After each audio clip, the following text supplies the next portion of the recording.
All right, we're going to start over because I had a dog in my driveway. We're testing this mount. I am going to talk about a couple things on this, but I'm mostly testing this mount. I used to do these where I would record while driving, and you know, I could knock out a video or two a day because I would have the time while driving to, you know, just talk. And when I got rid of the second Jeep, and I would tell you, unless you're looking for a mom car, do not buy a Jeep Renegade. Stock tread is 9/16, and it does not have a spare tire. It does offer four-wheel drive, does have a nice backup camera, comfortable car. I had no complaints other than no stock tread to speak of and no spare tire on a Jeep.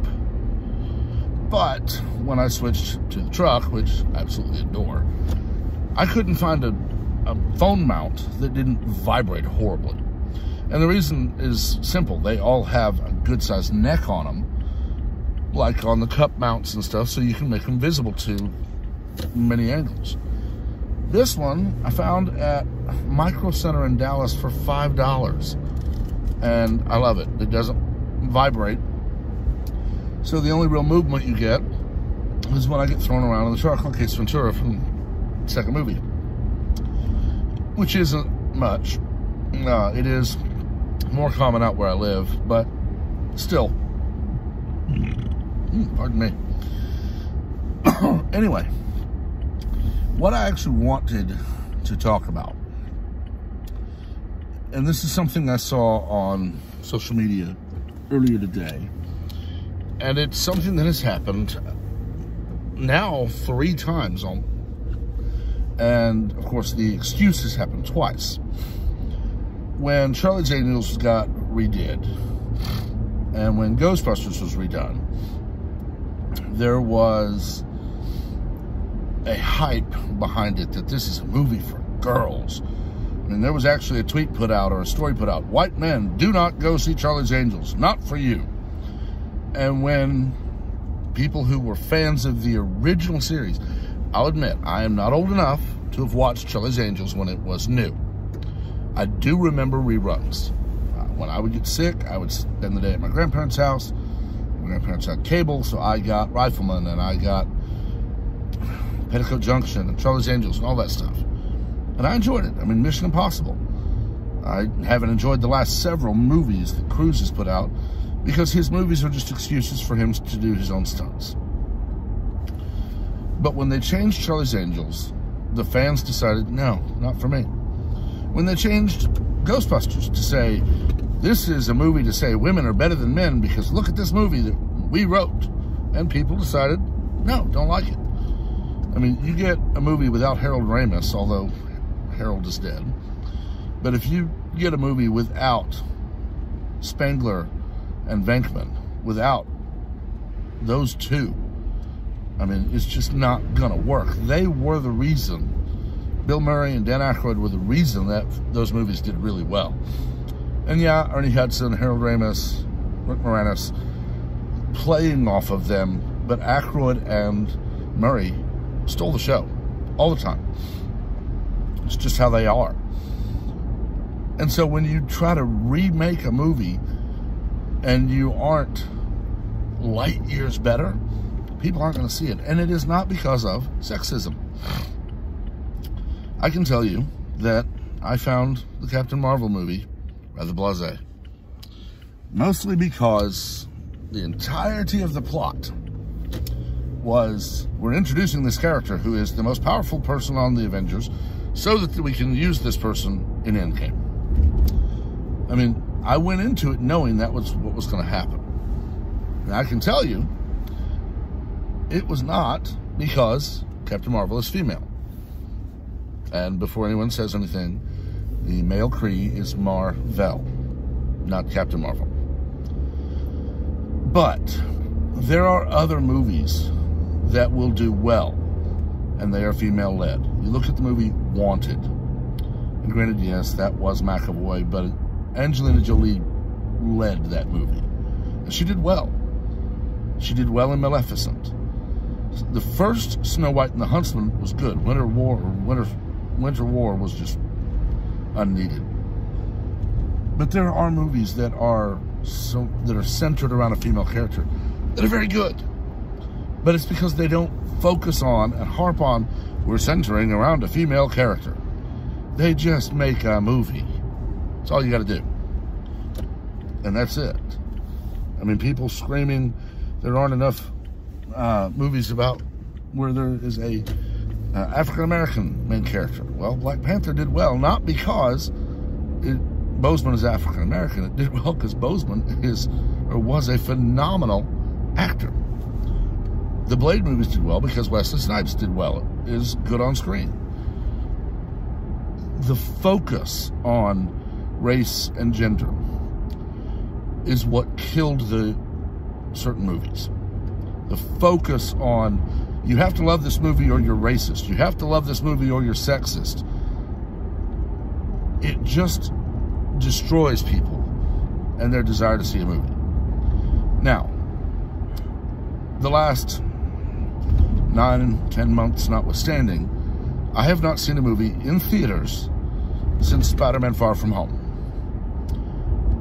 I knew that the coworker that I went to Endgame with, because they had an extra ticket, he wanted to see it.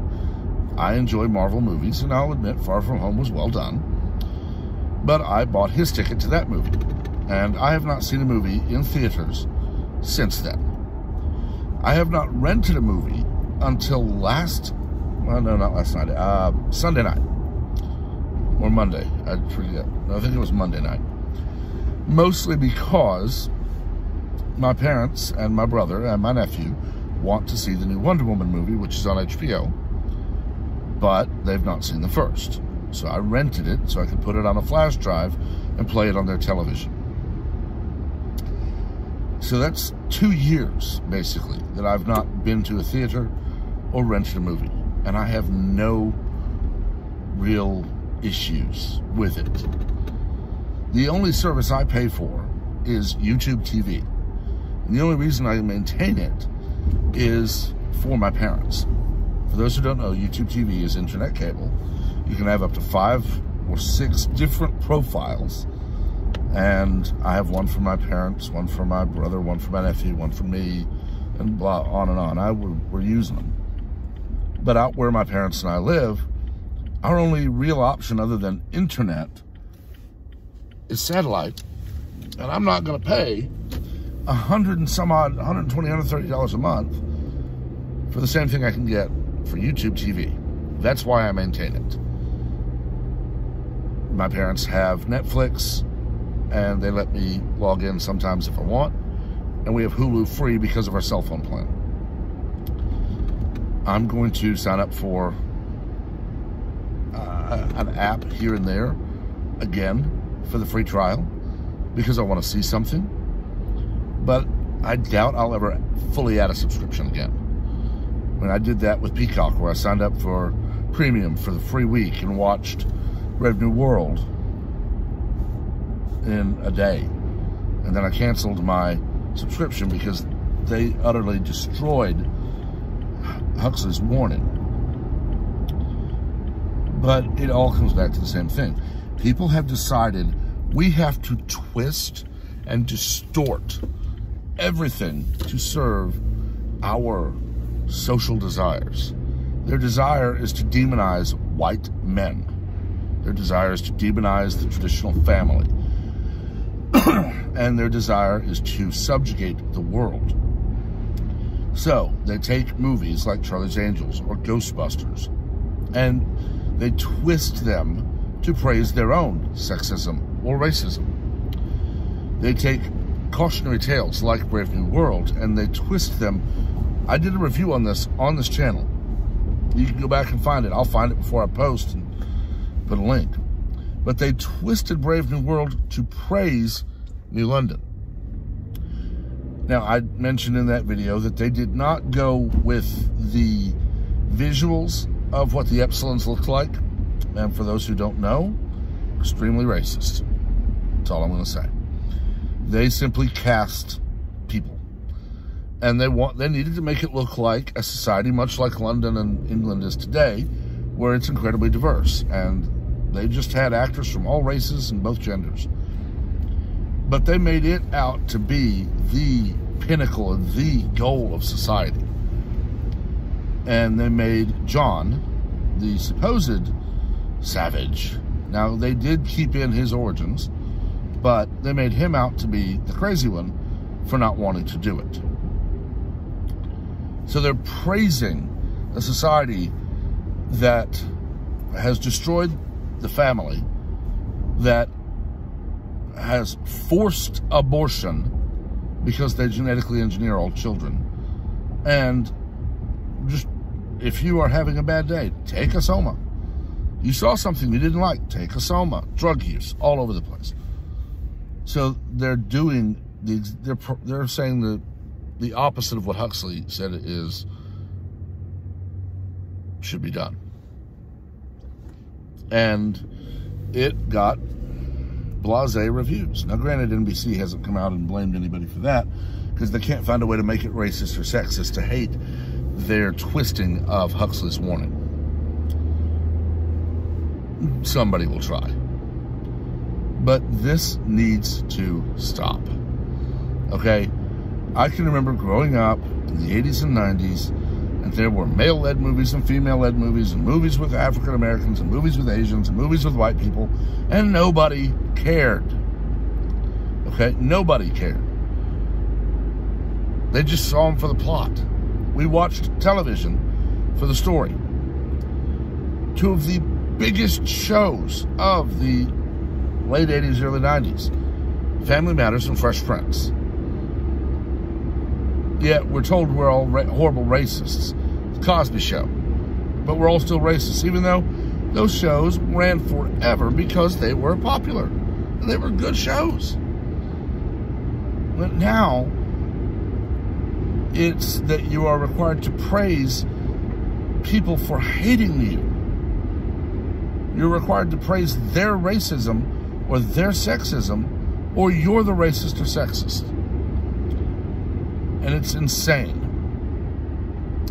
And that's why, if you follow me on Twitter, you'll see, or Instagram sometimes, I don't pull punches when I respond to these snowflakes getting mad at me for not praising their insanity.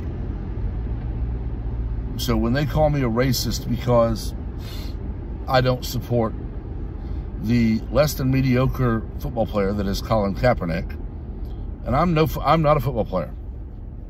I'm a big dude. I can hit off the line, but I was never good at the game. Okay, never wanted to get better at the game, so I never played. But I've watched it for my whole life, and I can tell you, Kaepernick, less than mediocre. But because I don't praise his open hatred of the U.S., where he has made millions of dollars being less than mediocre, I'm a racist. Or because I don't praise a so badly made movie because it was made by all women, I'm a sexist.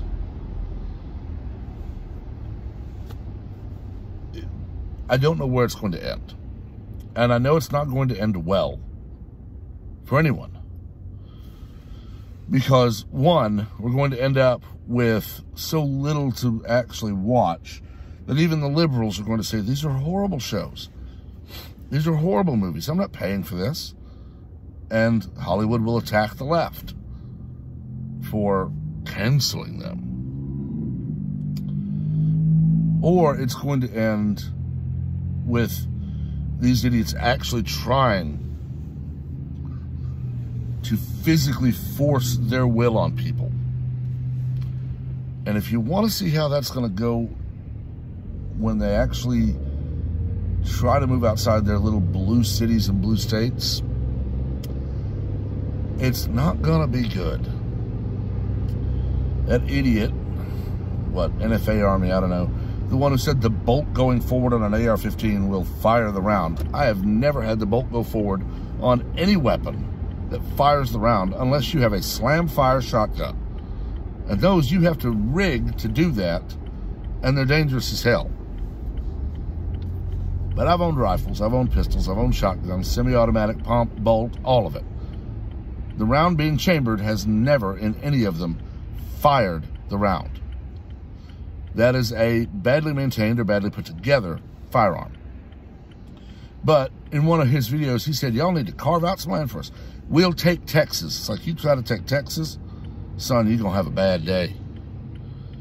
But they're going to try it, because right now they're not being opposed, because liberal politicians are chanting defund the police. Police are quitting in droves because they're being hung out to dry.